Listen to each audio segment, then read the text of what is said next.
श्री सच्चिदानंद सद्गुरु साईनाथ महाराज की जय। गाड़गे महाराज की साईं बाबा जी से भेंट। श्रीपाद श्री वल्लभ चरित्रामृत में ऐसा वर्णित है कि श्रीपाद ने अपने भक्त तिरुमला दास को आशीर्वाद देते हुए कहा था कि तुम्हारा जन्म महाराष्ट्र में धोबी जाति में गाड़गे महाराज नाम से होगा। तुम पुण्यशील, निर्मल और सात्विक प्रवृत्ति वाले व्यक्ति होगे। तुम दीन दुखियों और आश्रितों के मसीहा बनोगे। अपने सामर्थ्य, पुरुषार्थ और ज्ञान की खरी कसौटी से तुम व्यथित, नकारात्मक, भ्रष्ट विचारों वाले समाज को सकारात्मक व कल्याणकारी ऊर्जा प्रदान करोगे।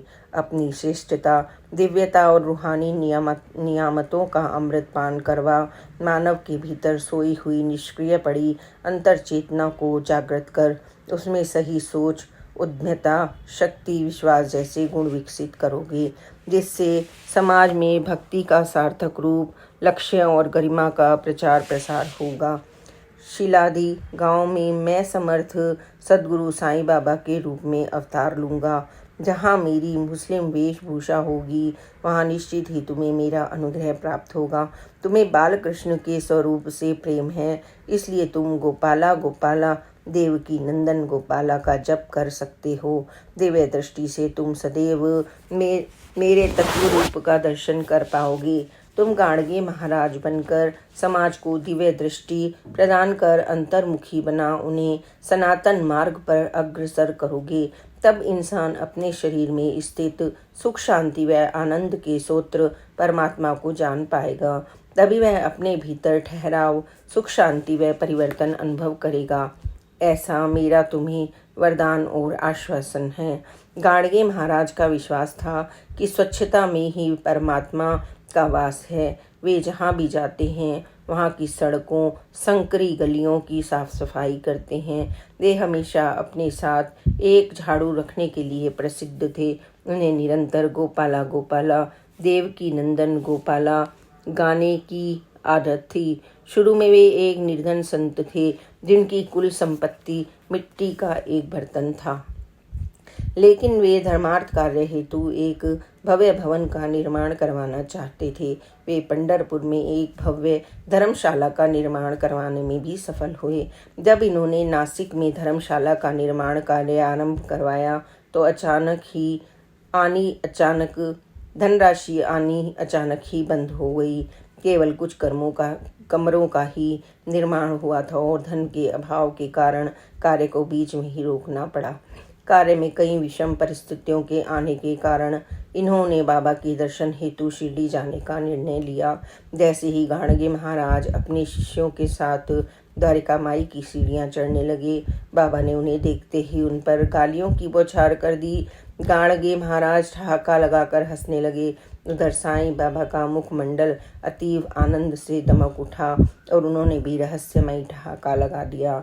गाड़गे महाराज को विश्वास था कि इस अलौकिक घटना के पश्चात कार्य निर्विघ्न ही संपूर्ण हो जाएगा। इधर गाड़गे महाराज के शिष्य बाबा द्वारा उनके गुरु का अपमान किए जाने के कारण बहुत व्यथित थे। गाड़गे महाराज ने बाबा को अपने आने का कारण नहीं बताया और ना ही साईं बाबा ने इस संबंध में उनसे कोई बातचीत ही की। लेकिन साईं बाबा ने नेत्रों से एक दिव्य संदेश प्रसारित किया और अपनी स्वीकृति से शीश हिला दिया। कहते हैं, जब प्रभु या संतों के बीच सच्ची टीस उठती है तो अलौकिक उत्तर दूर नहीं होता। बाबा ने अपशब्द कहकर कार्य में आने वाली अड़चनों, कुदृष्टि, नकारात्मकता, दोषों, संकट व सभी दुष्प्रवृत्तियों का अंत कर अपने अलौकिक मार्गदर्शन प्रदान किया। बाबा की इस दिव्य लीला में सभी उत्कट समस्याओं का अचूक समाधान छिपा था। फलस्वरूप धन के भंडारे लग गए और गाड़गे महाराज का एक भव्य धर्मशाला का निर्माण हो गया। अब एक अन्य कथा को सुनिए। मेरे झूठ बोलने पर बाबा ने भी मेरी सहायता की। निवृत्ति पाटिल का जन्म और पालन पोषण शिरडी में ही हुआ। उन्होंने बचपन से ही साईं बाबा का सानिध्य प्राप्त किया। बाबा ने 15 अक्टूबर सन 1918 में महासमाधि ली। निवृत्ति पाटिल का देहांत सन 1983 में हुआ। मृत्यु के कुछ वर्ष पूर्व पाटिल को अपने खेतों में अनाज से भूसी निकालने वाली मशीन की सख्त जरूरत थी। वे मशीन खरीदने कोपरगांव स्थित व्यापारी के शोरूम में गए। एजेंट ने उन्हें जानकारी देते हुए बताया कि पहले ग्राहक को अपना नाम व पता पंजीकृत करवाना, अपनी बारी आने की प्रतीक्षा करनी पड़ती है। उन्होंने मशीन का पूरा विवरण देते हुए उसकी कीमत 1100 रुपये बताई। निवृत्ति पाटिल को मशीन शीघ्र चाहिए थी, इसलिए वे सीधे किर्लोस्कर वाड़ी चले गए। पाटिल अपने 2 मित्रों के साथ किर्लोस्कर कंपनी के मालिक श्री शंकर राव किर्लोस्कर से मिले। पाटिल ने श्री किर्लोस्कर को अपने आने का कारण बताया। किर्लोस्कर ने स्टॉक में मशीन उपलब्ध न होने में अपनी असमर्थता बताई और उन्हें कुछ समय पश्चात आने को कहा। तभी संग्रह और पूर्ति विभाग के प्रभारी कुलकर्णी वहां आए। वे पाटिल को पहचान गए क्योंकि वे शिरडी गए थे। पाटिल ने कुलकर्णी को झूठ बोला। मुझे पूर्ण विश्वास था कि मुझे मशीन निश्चित ही मिलेगी, क्योंकि मैंने बाबा के समक्ष एक पर्ची डाली थी जिसमें उत्तर लिखा था कि मुझे मशीन अवश्य ही मिलेगी। कुलकर्णी ने सारी परिस्थितियों को देखते हुए अपने मालिक से मशीन का इंतजाम करने की गुहार की। किर्लोस्कर ने भी हाँ में उत्तर देते हुए कहा, ठीक है, आप ही इस विभाग के अध्यक्ष हैं, जैसा उचित समझें वैसा करें। इस वार्तालाप के दौरान हैदराबाद से तार आया, जिसमें 83 मशीनों की बजाय 61 मशीनों की मांग की गई थी। पाटिल ने उसी समय 2 मशीनें खरीद लीं।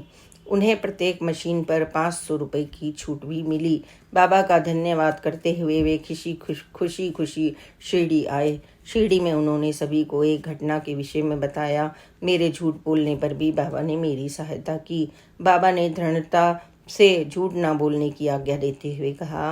बाबा ने बापू चांदोरकर को कहा था, अपने माता पिता की बात सुनो, वह आज्ञा मानो, सदा सत्य और केवल सत्य ही बोलो। एक बार दीक्षित ने बाबा से इस संबंध में पूछा था, क्योंकि वे वकील थे और उन्हें अपने मुवक्किल को बचाने और केस जीतने के लिए सच को तोड़ मड़ोड़ कर पेश करना पड़ता था। बाबा ने उन्हें बार बार सत्य बोलने की आज्ञा दी थी। दीक्षित को आभास हो गया कि वकालत का पेशा उनके लिए उचित नहीं था, इसलिए उन्होंने वकालत छोड़ दी। बाबा पुरंदरे से हमेशा दक्षिणा में सत्य और ईमानदारी रूपी 2 सिक्के लिया करते थे।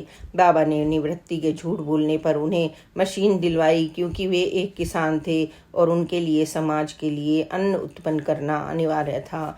अगर उन्हें सही समय पर मशीन नहीं मिल पाती तो फसल की कटाई आदि समय पर न हो पाती, जिस कारण कई लोग भूखे रह जाते।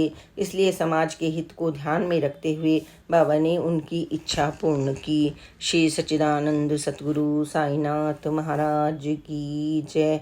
Please like and subscribe and share this channel, जिससे बाबा की अन्य अन्य लीला जो अभी तक कई लोगों ने न सुनी और न पढ़ी होंगी, तो उन तक पहुँचे और वे बाबा के प्यार और कृपा को प्राप्त कर सकें। ओम साई राम, जय साई राम, ओम साई राम।